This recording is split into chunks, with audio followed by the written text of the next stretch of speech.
कभी किसी कमरे में कदम रखा है और बस ऐसा लगा है कि कुछ ठीक नहीं है। आप बता नहीं सकते कि क्या गड़बड़ है, पर एक अजीब सी फीलिंग आती है। दरअसल हमारा माहौल, हमारी जगह, हमारी सोच और हमारे महसूस करने के तरीके पर बहुत गहरा असर डालती हैं। आज हम इसी गुत्थी को सुलझाने वाले हैं कि कैसे हमारे आसपास की जगह हमें बनाती हैं या बिगाड़ती हैं। अब जरा एक बात सोचिए, क्या हो अगर वो जो थकान है या काम में मन नहीं लग रहा, उसकी वजह आपका बॉस या आपका काम नहीं बल्कि आपका कमरा हो। सुनने में थोड़ा अजीब लगता है ना, पर ये सच हो सकता है। और देखिए, ये कोई हवाई बात नहीं है। असल में एक कंपनी के हेडक्वार्टर्स में यही हो रहा था। वहां की एग्जीक्यूटिव टीम जब भी सुबह मीटिंग के लिए बैठती, सबके सब थके हुए महसूस करते। उनकी बहसें गोल गोल घूमती, कोई नतीजा नहीं निकलता था। हालत इतनी खराब हो गई कि उन्हें सच में लगने लगा कि वो कमरा ही शापित है जो उनकी सारी एनर्जी खींच लेता है।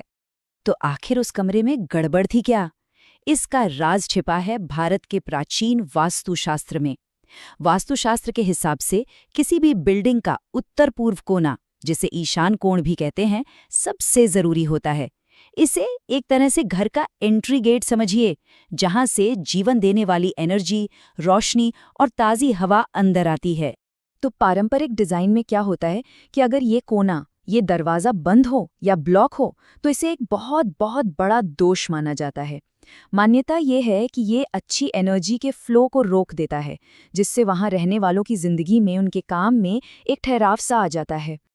लेकिन रुकिए, अगर ये सब पुरानी बातें लग रही हैं तो अब कहानी में एक ट्विस्ट आने वाला है। चलिए इस रहस्य से पर्दा उठाते हैं और इसे मॉडर्न साइंस की नज़र से देखते हैं। आप हैरान रह जाएंगे कि इन पुरानी मान्यताओं के पीछे कितने ठोस वैज्ञानिक कारण छिपे हुए हैं। अच्छा, अब देखिए ये सब कैसे जुड़ता है। जिसे वास्तु की दुनिया में दोष कहते हैं, उसे आज की साइंस कहती है सिक बिल्डिंग सिंड्रोम। जिसे ठहरी हुई ऊर्जा या स्टैग्नेंट एनर्जी कहा गया, वो असल में कमरे में कार्बन डाइऑक्साइड का खतरनाक लेवल पर जमा होना है, जिसे हाइपरकैप्निया भी कहते हैं। और ईशान कोण का महत्व, वो सुबह की ताज़ी हवा और सूरज की पहली किरणों के रास्ते से जुड़ा है। और ये कोई मजाक नहीं है। सिक बिल्डिंग सिंड्रोम एक असली जानी मानी मेडिकल प्रॉब्लम है।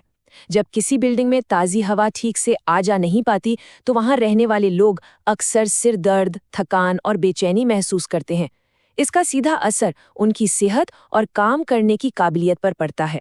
तो जब ये कोना ब्लॉक हो जाता है ना, तो हम सिर्फ हवा और रोशनी ही नहीं खोते, हम असल में वो कुदरती सिग्नल खो देते हैं जो हमारे शरीर को सही से चलाने के लिए चाहिए। मतलब सुबह की वो ऑक्सीजन वाली हवा, सूरज की पहली किरणें जो हमारे शरीर की घड़ी को सेट करती हैं, और वो लाइट जो हमें अच्छा महसूस कराने वाले सेरोटोनिन को बढ़ाती है, वो सब रुक जाता है। तो सवाल उठता है कि इसका हल क्या है, खासकर तब जब हम दीवारें तो नहीं तोड़ सकते।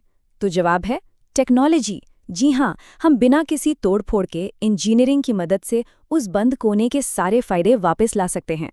ये जो मॉडर्न फिक्स है ना, इसके 2 सिंपल स्टेप्स हैं। पहला, हमें उस कमरे को फिर से सांस लेने में मदद करनी होगी, और दूसरा, हमें सुबह की उस खोई हुई रोशनी को किसी तरह वापस लाना होगा। इसको ऐसे समझिए, अगर कोई बिल्डिंग एक जीता जागता शरीर है तो उसका नॉर्थ ईस्ट कोना उसके फेफड़े हैं, और अगर वो फेफड़े ब्लॉक हो गए हैं तो हमें उन्हें आर्टिफिशियल तरीके से काम करने में मदद करनी होगी। तो पहला हथियार है एक ऑक्सीजन जनरेटर। ये मशीन चुपचाप बिना आवाज किए कमरे में शुद्ध ऑक्सीजन पंप करती है। ये कमरे में भरी हुई कार्बन डाइऑक्साइड को सीधे सीधे कम करती है। नतीजा, दिमाग तेजी से और साफ साफ चलने लगता है, और हवा में एक ऐसा हल्कापन महसूस होता है मानो आप किसी पहाड़ी जगह पर आ गए हों। चलिए, हवा की प्रॉब्लम तो सॉल्व हो गई, पर उस रोशनी का क्या जो हमें सुबह सुबह जगाती है? इसके लिए हमें एक आर्टिफिशियल खिड़की बनानी होगी। एक ऐसी खिड़की जो असली ना होते हुए भी सुबह के सूरज का बिल्कुल वही अनुभव दे। ये कमाल किया जाता है एक खास तरह की सर्कैडियन लाइटिंग से। ये कोई मामूली लाइट्स नहीं होती, ये स्टूडियो ग्रेड लाइट्स होती हैं जो अपना रंग और चमक बदल सकती हैं। एक ऑटोमेटिक प्रोग्राम सेट किया जाता है। सुबह 6 बजे ये लाइटें सूरज की पहली गुलाबी नारंगी किरणों जैसी रोशनी देती हैं। फिर 8 बजे तक रोशनी तेज और सफ़ेद हो जाती है, और 10 बजे तक एकदम चमकदार, बिल्कुल असली सूरज की तरह। ये हमारे शरीर की घड़ी को प्राकृतिक रूप से जगाता है और हमें दिन के लिए तैयार करता है। तो चलिए वापस चलते हैं उसी शापित बोर्डरूम में। इस टेक्नोलॉजी को लगाने के बाद आखिर हुआ क्या? नतीजे हैरान करने वाले थे।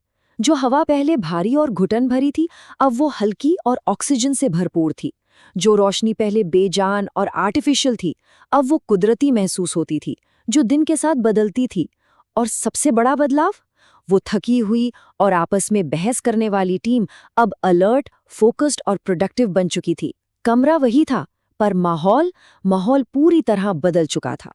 तो ये कहानी सिर्फ एक कमरे को ठीक करने की नहीं है। ये असल में आर्किटेक्चर और इंटीरियर डिजाइन के भविष्य को देखने का एक नया नजरिया है। और इसका मतलब क्या है? इसका मतलब सीधा सा है कि अब हम सिर्फ ईंट और सीमेंट की दीवारों की सीमाओं में बंधे नहीं हैं।